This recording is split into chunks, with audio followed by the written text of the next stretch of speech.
Krulkop Klets met Leilani Kieter. Hoi julle, dit is Leilani hier van Krulkop Klets.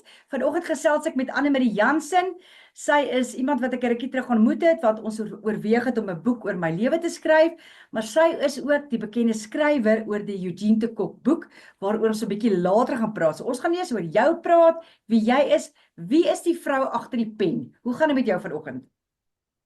Dit gaan baie goed met my Leilani en baie dankie vir die uitnodiging. Dit is regtig lekker om hier saam met jou te kuier vanoggend. Ek het my koffie reg. Ek het na die Eugene de Kock en die Suikerbrits boek het ek heeltemal 'n bietjie van 'n rigtingverandering gemaak en so 'n jaar gelede het ek begin werk aan 'n boek oor hoe om te skryf, want ek wil alles wat ek weet deel met ander. Dit het gekulmineer in Write Your Memoir, The Power of Storytelling, want ek glo absoluut daaraan dat dit 'n baie helende proses is. Al skryf jy dit net vir jouself of dit nou vir jouself is of vir 'n groter gehoor, dis vrek belangrik om daai moeite te doen om jou storie neer te skryf, want almal van ons het 'n storie. Dis waar wat jy sê en weet jy, ja, ek moet tog net commit. Maar wat jy nou net gesê het, ek moet net commit, 'n Word dokument oopmaak en net begin tik of voice note stuur en daai tipe goed. So mens moet net eintlik iewers begin, want al publiseer jy nou nie jou eie boek nie, dis goed om jou storie te vertel, want dis soos jy sê, is baie healing. Jy weet, ek onthou, toe ek baie jonger was, 'n verskriklike abusive verhouding at one stage, en die sielkundige at the time, Sonja Joubert, het vir my gesê, Leilani, begin net skryf. En toe ek begin het, kon ek nie ophou nie. So ek stem saam met jou, skryf is, daar's krag in woorde. Ja, die heel moeilikste proses natuurlik, as mens dit my so kan stel, is om boude op die sitplek te gaan hê, want ons almal hak vas daarbey, so dit in ons kop skryf ons al die hele ding, of ons dink oor ons lewens, of oor 'n spesifieke gedeelte van jou lewe, iets wat jou beïnvloed het, wat jou regtig verander het, en dan, maar die hele ding is maar net om daai op jou stoel te gaan sit en te begin. En dit is ook nou 'n gesprek op sy eie oor waar presies begin jy. Maar as 'n ou eers begin het, dan begin daai woorde vloei. Dit is absoluut so, soos wat jy nou net gesê het. Nee, dit is die waarheid daai. Hoorie, so ek het hier net een vraag wat ek graag vir jou wil vra. Jou naamspelling, okay? As jy kan R5 kry vir elke keer wat jy dit moet spel vir iemand, sê net vir my, hoe ryk sal jy nou al gewees het? Ek sou baie makliker 'n miljonair gewees het as wat ek nou is. Weet jy wat gebeur het? My pa hy was so opgewonde, ek was die oudste, toe hy my gaan registreer, mens moet dit eintlik met 2 N'e skryf. Toe het my pa die 1 N vergeet. En toe ek begin skryf, toe besluit ek gaan nou sommer die E ook weggooi. So my naam het eintlik 'n IE aan die einde, maar ek het dit sommer net, ek weet nie, dit is seker een of ander skryfbevlieging of iets, maar nou is dit daar, so ek kan dit nie weer verander nie. Nee, want dit is net hoe ek dit nou sien, jy weet, want op my foon was jy Annemarie, weet wat ek kry, is Annemarie met die streepie, en anyway, ek het net lekker gelag, want toe dink ek, hierdie vrou met haar naam seker baie spel vir mense. Pragtig, jy weet, van, dis Annemarie, anyway, Ja. Nou nogal lekker gelag vir myself oor dit.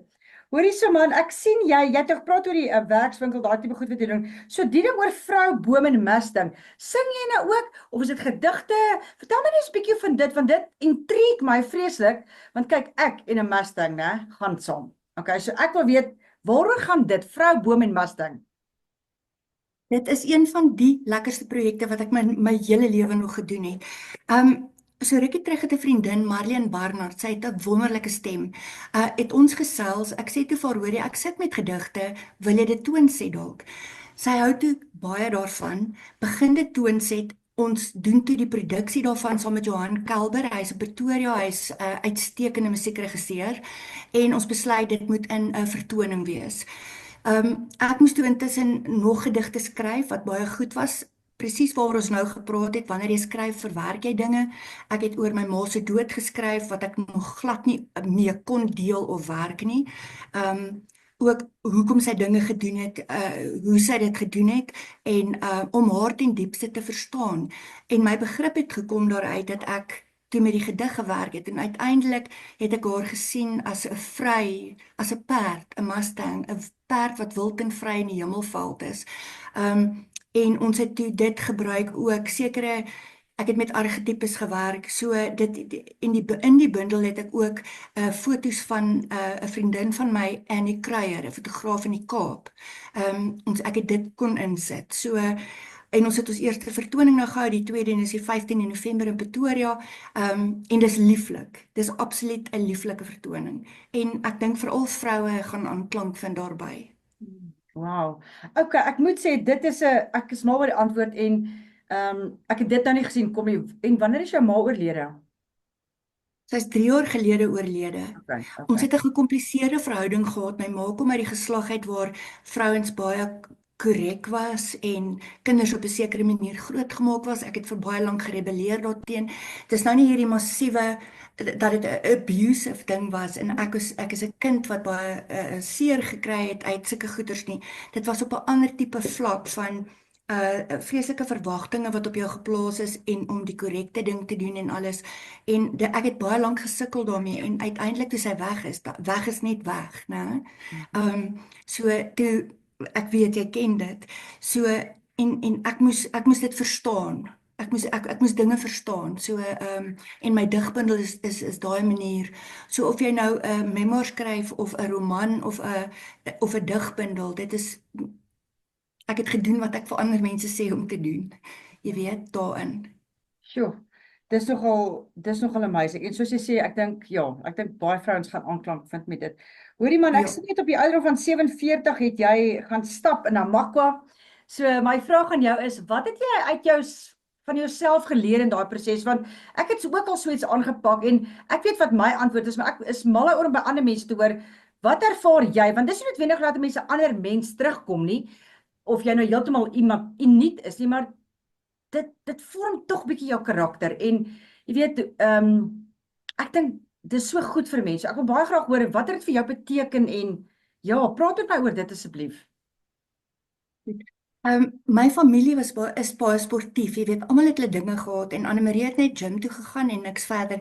Toe besluit ek, goed, kry vir jouself 'n uitdaging. Ek lees toe van hierdie ouens met die adventures wat stap in 'n Namakoland 301 km. En die volgende ding is, dit is net saam met vrouens. So ek het toe 'n dubbele uitdaging. Ons is toe 10 vrouens wat die 301 km doen. Ek het nooit besef hoe erg dit is om vir 10 dae aan mekaar 30 km te stap nie. So jou liggaamlik, ek bedoel jy is redelik stikkend as jy klaar is, maar dit wat jy daaruit kry om heeltemal weg te wees uit jou omgewing uit, om net in daai oomblik te wees, om net by die volgende plek aan te kom, die volgende 5 km, die volgende 10 km te doen en die samesyn daar en jy weet dat hoe jy liggaamlik jouself kan toets om verder te gaan as wat jy dink jy sou gaan. Maar die grootste les wat ek daai uit geleer het, Leilani, is 1 tree op 'n slag. Daar's nie 'n ander manier om op 'n plek te kom nie. En dit is die ding wat ek ook daar uitgeneem het en wat ek ook vandag gebruik. As ek sukkel met 'n ding, onthou ek net 1 tree op 'n slag. En ek sal so graag weer so iets wil doen. Miskien net 100 km, maar ja, 101 van die beste. 101. 101, want jy het 301 gedoen, jy moet 101 doen. Ja. Hoorie, maar dit is nog 'n ding op mense lyf, maar ja, ek kan totally myself vereenselwig met jou. Ek dink dit is lekker en ek dink dit is baie goed om mense self bietjie te push, weet, om jouself te druk in situasies wat jou ongemaklik maak partykeer. Jy weet, ek dink dit is hoe ons onsself vorm en hoe ons groei en jouself leer ken, want ek dink daar's nie 'n groter geskenk in hierdie wêreld, want die lewe staf, Anne-Marie, is maar om jouself die beste te ken. Want jy doen eintlik ander 'n guns daardeur, want jy kan jou emosies beter beheer en jy kan jouself ja, ek is ook baie ten gunste daarvan en dis 'n lewenslange proses, né, want ons verander nou intussen ook nou nog die hele tyd. Die ander ding ook, Leilani, is dit is nogal lekker om ook iets suksesvol te kan doen. Ek dink dis 'n ding wat 'n ou baie keer onderskat en ons gaan net aan en jy leef elke dag en vanaand raak dit donker en jy maak kos en jy gaan nou aan met jou lewe, maar 'n ou moet nogal dinge inbou waar jy iets bereik, groot of klein. Ja nee, kyk, ek stem 2000% saam met jou. Dis regtig waar iets baie na aan my ook. Hoorie man, sê vir my hierdie werkswinkel van jou, doen jy dit nog steeds? Hoe kan 'n mens betrokke raak? Want ja, is dit 'n kursus, is dit aanlyn? Jy weet, kan jy my 'n bietjie van dit vertel want ek hierdie werkswinkels wat jy aanbied. En doen ja, is dit iets wat jy nog doen? Ja. Ja, jy beslis. Ek het so rukkie terug een in Mamelodi aangebied wat dit het baie goed gegaan Ja. en ek het Saterdag in Klerksdorp maar net 'n korter ene aangebied by die Klerksdorp Boekefees. Ja, nee, so dit is iets wat ek van hou om te doen. Ideaal gesproke hou ek daarvan om dit in persoon te doen, want daar's heelwat goedjies rondom dit waar ek mense help ook om hulle sintuie te gebruik en dit is net makliker as jy persoon tot persoon is. So ek verkies om so te werk, maar enigiemand kan my nader en jy weet dan reël 'n oue ding en as 'n mens so 10 mense bymekaar het, is dit 'n baie lekker ding om te doen op 'n Saterdagoggend en jy of wanneer ook al en jy kom uit met 'n produk met jou geskryfde kort verhaal en nuwe moed en idees. Okay, ek hou baie van daai idee. Ons moet dan regtig praat daaroor want alles aard en ruimsig dink ek is die perfekte venue vir so iets. Dis uit in die natuur, dit is ja, hulle het 'n oulike restaurantjie daarso, Harvest Cafe. Ek dink ons moet regtig praat oor dit, okay. Ek dink 100%. soos jy sê as ons kan 10 vrouens bymekaar of 10 mense wat Ja. kan so. Okay, nee, ons gaan definitief praat oor dit want Okay, perfek. Kom ons doen dit. Want die hele ding is dat baie mense dink altyd om creative te wees moet jy mooi kan teken of jy moet kan goed, jy weet, dinge doen. Eintlik dink ek ons almal het 'n tipe van creativity aan en dis baie mense se issues wat ek al oor die jare gesien het, né? Hulle voel ja, maar ek kan nie skryf nie. Ek is so mooi skryf soos jy of soos daai persoon of dit. Jy weet, en dis die eerste struikelblok. Eerstens hou op om jou vergelyk met iemand anders. Tweedens, doen dit net. Want dit hoef nie perfek te wees nie. Dis jou woorde. Jy ken dit wat jy wil skryf. Jy weet, en dit kan ook 'n nuwe hobby wees. Dit kan ja, nee, dit is eintlik baie exciting hierdie wat jy nou vir my vertel. Ja, ons moet daaroor praat. Jy's heeltemal reg, want in die eerste plek, mens skryf soos jy praat. En dit is net om presies net daai ding te verstaan en te weet. En dan is dit soos enigiets anders. Ons is almal kreatief. Partykeer jy het net 'n paar riglyne nodig. Jy moet net iemand hê wat vir jou 'n paar deure oopmaak, vensters oopmaak. Jy weet, wys wat en hoe en dan kan 'n ou begin. So dit is letterlik 'n nuwe vaardigheid wat jy leer. En ons almal moet die hele tyd nuwe goed leer. Dis baie goed vir ons. Ja, nee, ek stem heeltemal saam met jou. Hoorie, ek praat vanoggend met Stefan Skootse want ek vra toe vir hoorie, as jy nou vir my kan ietsie vertel van Anne Marie, weet, is daar iets dalk ietsie stout of ietsie waaroor sy gaan lag, jy weet, wat kan ek vir hierdie vrou vra wat jy dalk weet? Jy weet, soos 'n verrassingstipe vraag. En hy sê toe hy gaan 'n bietjie dink oor hy's nou besig met die kleintjie dit en dit, maar hy sê toe net een ding wat hy moet sê van Anne Marie is dat jy gee altyd meer. En dit is vir my so mooi eienskap. So ek wil net vir jou sê Stefan Skootse sê dit van jou. Jy gee meer met enigiets wat jy aanpak. Gaan jy altyd daai ekstra myl. En wat 'n beautiful kliënt, 'n kompliment en ek dink mense kan leer want toe hy sê toe dink ek het weer eens leer ek alweer want well done aan dit. Great, well done dat jy so 'n mens is. Dit is vir my nou regtig 'n baie mooi kompliment van Stefan af, regtig, want hy is eintlik ook so 'n mens wat as jy hom iets vra word dit dadelik gedoen. En ek het vreeslik baie respek vir hom. Ek weet ons kom ook al 'n lang pad en ek weet julle ken mekaar. Dankie daarvoor. Dankie Stefan en dankie Leilani. Ja, so dis wat hy sê van jou. Nou luister eens, Okay. voor ek nou obviously met die voet in die deure wil val oor die groot naam. Jy weet die prime evil, okay? Ons gaan nou oor die Ja. prime evil praat, okay? Wil ek net vir jou vra, wat is jou gunsteling kos? Verkies jy om by die huis te eet of hou jy van uit eet? Maak jy self kos? Vertel my 'n bietjie daarvan. O genade, dis nou 'n moeilike vraag want ek is verskriklik lief vir kos. Ek hou daarvan om uit te eet om maar dan sal ek nuwe tipe kosse probeer. Ek hou baie van self kos maak ook en ek weet nie eintlik wat om nou te antwoord nie. Het jy nie Ek waardeer gunsteling enige iemand wat 'n vreeslike lekker bord kos vir 'n mens maak. As jy genooi word vir die ete by iemand se huis en daai persoon het moeite gedoen, die liefde wat in kos ingaan, dit beteken vir my verskriklik baie. Die soort kos is nie vir my, maar jy weet, maar daai voorreg om by iemand te kan eet, dis lekker. Oh, dis 'n beautiful antwoord. Ek moet sê ek en jy het nogal dit in gemeen ook. Ek sê altyd ek's 'n goeie eter. Jy hoef nie te Ja, worry oor ek het storieetjies nie, weet geite nie. So ek ja, hou van die antwoord. Ek hou van die antwoord. Ek en jy moet dan definitief bietjie saam eet. Want ek eet sommer met my ek hande. dink so. Ek like om met my hande te eet. En ek eet met 'n lepel, weet. Wie het hierdie Ja, gemaak van jy moenie met 'n lepel eet nie. 'n Lepel eet die lekkerste.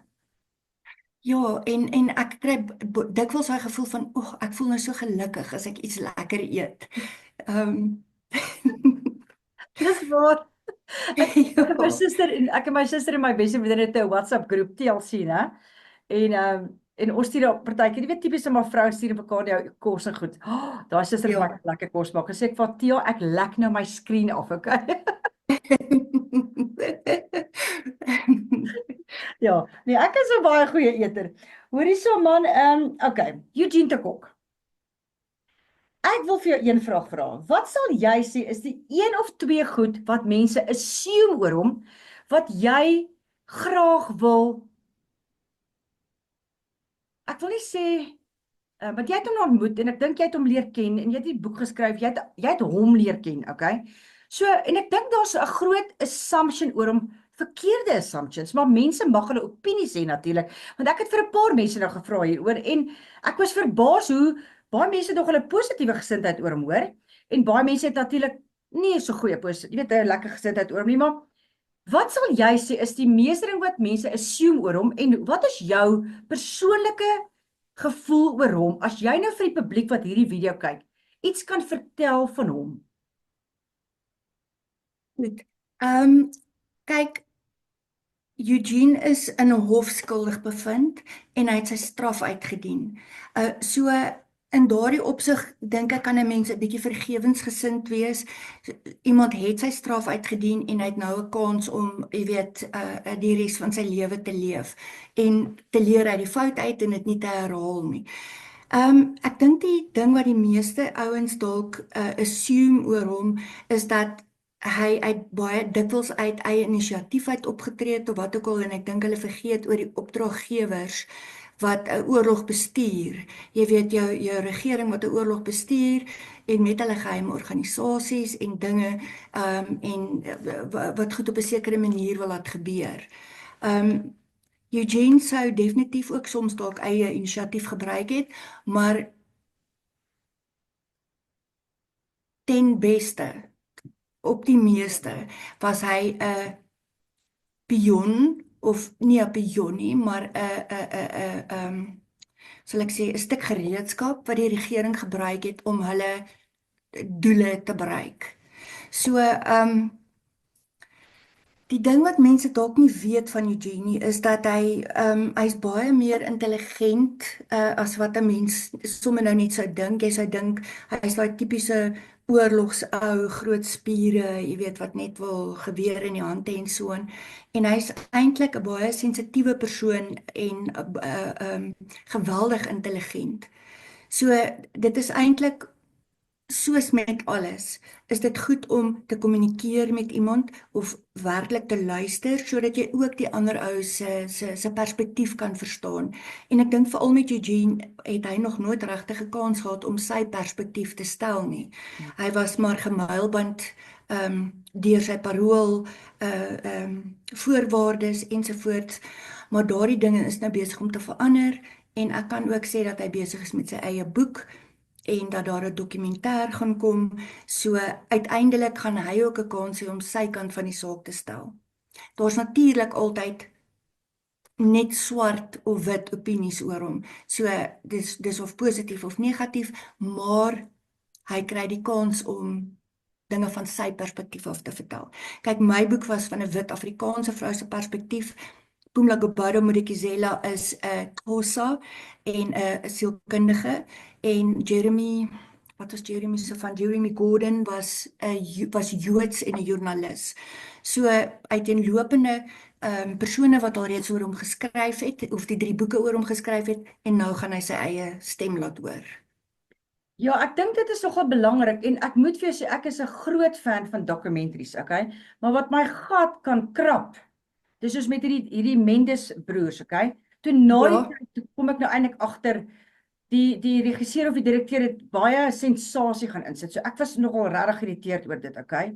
Want ek het maar bietjie joernalis in myself en ek het toe baie navorsing gaan doen na die tyd eers oor die werklike interviews oor die twee broers dit en Ja. dit. So my wens is dat as Eugenie die dokumentêr gaan doen, laat dit feitelik is. Jy weet wat ek sê, want we deserve to know.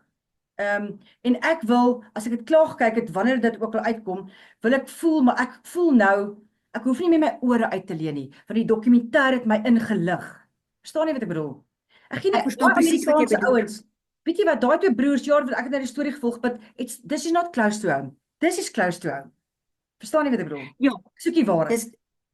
dis iets close to home en dit is 'n ongemaklike waarheid. Dis 'n ding ons wil weet, maar ons wil ook nie weet nie. Maar ongelukkig moet ons weet, want ons kan nie ons verledes net 'n wegwens nie.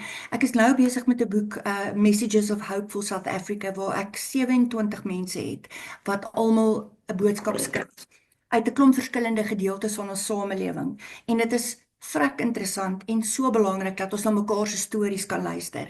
En Eugene verdien dat ons ook na sy storie gaan luister. Mens moet baie mooi kies vir die dokumentêr maak. Ons is in daai prosesse nou, want soos jy sê, hy moet die eerste keer reg wees en hy moet eerlik wees en feitelik. Feitelik. Dankie vir Daai daai punt. Dit is is daai belangrik. die belangrikste ding. Want soos ek sê, ek is 'n groot dokumentêr fan. Ja, en weet jy wat, soos ek sê, ons verdien dit. Ons is Suid-Afrikaners, val ons era en dit, want dit is eintlik history. Wel, dis nie eintlik, dit is groot history, okay? En as ek in 'n gesprek sit en dit sou opkom, dan wil ek kan sê, maar ek weet hierdie en ek weet hierdie en ek weet hierdie, want dis wat Eugene gesê het. Jy weet, so dit is nogal iets om na uit te sien. Jessie, ek hoop dit gaan sommer vinnig gebeur. Dit gaan awesome wees. Want hoe oud is hy nou? Hy's nou al in sy 70's, Hy né? is al bietjie ouer, hoor. Hy is 1948 gebore, so ek dink hy's dan omtrent, hoe oud is hy dan? Omtrent so 75, 76. Ja, nee, hy beter daai dokumentêr maak. Dit klop tik. Daar's nie meer tyd nie, ons kan nie Nee, wag daarmee nie. Hoorie, maar is hy intimiderend? Wanneer jy hom ontmoet? Nee, hy's Ja. eintlik innemend. Hy gesels baie lekker. Hy's glad nie intimiderend nie, want ek het nou al 'n paar intimiderende mans ontmoet so in daai wêreld. Jy weet, hulle is heeltemal anders. Hy kom glad nie so oor nie. Ja, wat 'n voorreg Glad eintlik. nie. Wat 'n voorreg. Ek moet sê ek haal nogal my hoed af vir iemand soos jy. Want ek wil vir jou vra, hoe het jy skrywer geword? Dat waar dit begin? Want jy is baie gefokus op, ek het 'n bietjie gaan navorsing doen oor jou en jy's baie spesifiek in wat jy skryf. Weet jy's nie net jy skryf nie net random. Jy lyk vir jy ken jouself as 'n skrywer. Jy weet waar jou sterkpunte is. So, hoe het jy skrywer geword? Jy weet, vertel my daarvan. Lelani, ek het altyd geskryf en op universiteit in my 3de jaar was Lina Spies een van ons dosente. Sy's 'n digter, 'n Afrikaanse digter. En ek was een van 'n paar wat saam by haar klas gehad het. Ek wou nog altyd skryf. Dis hierdie droom gewees. En op 47 net na of so saam met die stapding, die 301 km, het ek besluit, goed, dis nou of nooit. En toe skryf ek my eerste boek wat 'n roman is. 3 keer teruggekry, met keerders verslae, jy huil jouself dood vir 'n middag op jou bed en dan staan jy maar weer op en jy gaan aan. Terwyl ek besig was daarmee, byna klaar was, het ek die geleentheid gekry om vir 'n besoek by Eugene de Kock te doen. Ek het toe eintlik al vergeet wie hy is. Dit klink verskriklik, maar dit is so. Ek het net gegaan, ek wou dit as 'n storielyn gebruik in my boek, my eerste boek. Maar toe die mens my so gefassineer dat ek toe naderhand 2 maal per maand saam met Piet Kroukamp eers en toe later op my eie besoek gaan aflê sodat ek soveel inligting as moontlik kon kry. Dit het 3 jaar geneem om al daai inligting bymekaar in 'n boek te kry. Toe raak dit vir my vreeslik lekker om mense se stories bymekaar te maak. Ek het 'n klomp polisiemanne se stories bymekaar gemaak en toe het ek vir 'n ruk opgehou skryf toe my ouers oorlede is albei. Dit was 'n bietjie moeilik. Ek en my sus moes die besigheid oorneem en dit was net vrek moeilik geweest. Maar toe so 'n jaar terug het ek besluit, nee, dit as jy dink aan wat jy kan doen, dit is een van die goed wat ek kan doen, so gee dit 'n kans. En ja, so mens dit los jou nooit. As jy nou Ja. eers begin het en dan Hoorie, maar dit is so inspirerend wat jy nou sê, want dit wys mense ook weer eens, dis nooit te laat nie, jy's nooit te oud nie. Jy weet, jy hoef nie Ja. 19 te wees en te weet wat jy wil doen met jou lewe nie. Jy hoef nie 25 te wees om te weet wat jy moet doen. Jy het op 47 na jy stap het jy gesê, okay, nou is dit tyd. Jy weet, vir party mense 47 jaar, maar ek sal oud dit. Nee. Dit is die perfect timing. So dit is baie inspirerend vir my wat jy nou sê, want ek dink ook ons lewe in 'n tyd van, jy weet, ek het nou hierdie jaar 50 word, okay? Ek voel 30. Okay, my liggaam sê ek's 50, maar my punt is dit ons word oud nou. Jy weet, ons is soos in die sin van mense word 100. So doen wat jy wil doen. Moenie worry oor die tyd in die ouderdom en jy weet wat ek sê of wat? Ek stem 100% met jou saam, want in 'n sin was ek nog altyd 'n leidstarter gewees. En nie van, jy weet, daar's min mense wat daai wonderkinders is wat daar tussen sê nou maar 15 en 30 alles bereik en hierdie groot hoogtes bereik. Ek verstaan, die wêreld het hulle ook nodig, maar jy hoef nie noodwendig een van daai mense te wees nie. Marlene wat saam met my sing, ons is albei sy is 58, ek is nou 60 en ons het nou begin optree. En dit maak nie saak nie, want dit is so verskriklik lekker en ons doen iets wat ons van hou. Marlene se stem is ongelooflik. So jy weet, niks hoef jou ooit terug te hou nie. Gaan net uit en doen dit. Wees dapper. Dis nie altyd maklik nie, ek weet, maar ons moet dapper wees. Och, dis 'n beautiful message wat jy nou gee, wees dapper. Ek hou baie daarvan. Want ja, wees dapper. Ek gaan dit onthou. Ek dink sommer ons moet dit die video se heading, jy weet, se ding maak. Se kop. Ja. Hulle noem dit maar se kop. Dis mos die kop. Ja, ons maak dit die kop. Wees dapper. Hoor jy nou voor ons afsluit, wil ek net vir jou vir twee goed vra. Wie wil jy nog graag interview? So ek my daai antwoord en dan my tweede vraag is, wat het ek hier gesê? Behoort jy aan 'n boekklub? So sê eers my, wie wil jy graag nog interview? Nog, dit is nou 'n verskriklike moeilike vraag. Laat ek gou 'n bietjie dink daaroor want ek het nie 'n antwoord nie. Dis okay as jy nie antwoord het nie. Mens hoef seker nie altyd te Ja. antwoord nie. Daar kom nie spesifiek iemand naby op nie. Ek sal gou-gou dit in my agterkop hou. En wat is die tweede vraag? Ja, so my ander vraag is net, behoort iemand soos jy aan 'n boekklub? Weet jy, nee, ek behoort nie aan 'n boekklub nou nie, maar ek volg skrywers soos Anshin Conradie, Annelie Barnard, daar's 'n hele paar wat ek volg wat skryf oor boeke en dan het ek 'n paar pelle ook. Ek stel geweldig belang in boeke en dan ek sal baie lees oor boeke, rondkyk en byvoorbeeld hierdie PJO Jonker nou se boek Die Onsigbare wat nou verskyn het. Dit is 'n briljante boek. So ek sal dadelik weet van nuwe boeke en dan sal ek hulle vir myself gaan koop. So ek sal baie ander goed nie koop nie, klere, sulke goeders, nee wat. Maar boeke, ek kan nie 'n boek los as ek hom wil hê nie. Maar ek behoort nie aan 'n formele boekklub nie, maar ek dink eintlik dit kan nogal baie lekker wees om dit te doen. Okay, nee, wat ek net gewonder of iemand soos jy aan 'n boekklub behoort, jy weet, want ek dink ek sal nogal like om aan jou klub te hoort. Ek sal nogal van hou en jou nou ook te wees. Ek dink dit sal baie lekker wees. Okay, weet jy wat, né? Ek het in hierdie baie kort rukkie, ons het letterlik net soos 8 minute oor, maar het ek nou weer iets geleer, né? En soos jy sê, wees dapper en ook mens hoef nie altyd al die antwoorde te hê nie. Jy weet, ek het nie nog gevra wie gaan jy graag wil interview. Party mense sal nou sê, jy weet, hulle het sommer klaar 'n lys van 10 mense, okay? En ek hou daarvan dat jy nie noodwendig onmiddellik weet nie, want dit beteken ook dis okay om nie altyd te weet nie. Verstaan jy wat ek bedoel? Ek weet nou wat ek wil sê. Het jy weet antwoord? Wat is dit? Ja. Iemand wat se werk vir my absoluut ongelooflik is Clarissa Pinkola Estes. Sy het Women Who Run with the Wolves geskryf. Sy werk met argetipes. As ek kon kies, en ek dink sy bly ek weet nie of sy in Chili of Mexico, dis iewers daar in die Suid-Amerikas, dan sou ek graag met haar wou gesels. Ek dink dit sal absoluut wonderlik wees. Om te hoor, want sy werk met storievertelling en oorvertelling en dit, ja. Dis 'n goeie kans, hoor. Jy het terug Ja, reg antwoord. ja, gelukkig, net betyds. Hoorie, ek het dit so geniet om met jou nou te gesels. Ek is regtig waar, ek is moes en impressed met jou, okay? Jy is net amazing en hou aan om die goeie werk te doen wat jy doen. En soos jy sê, vir my en vir elke persoon wat hierdie video kyk, wees dapper. Leilani, dit was wonderlik om met jou te gesels. Dit voel asof ek op daai bank daar by jou gesit het onder daai mooi skildery van jou en ons het net gekuier. Dankie. Dit was heerlik. Baie dankie. Baie sterkte met jou werk. Krulkop klets met Leilani Kieter.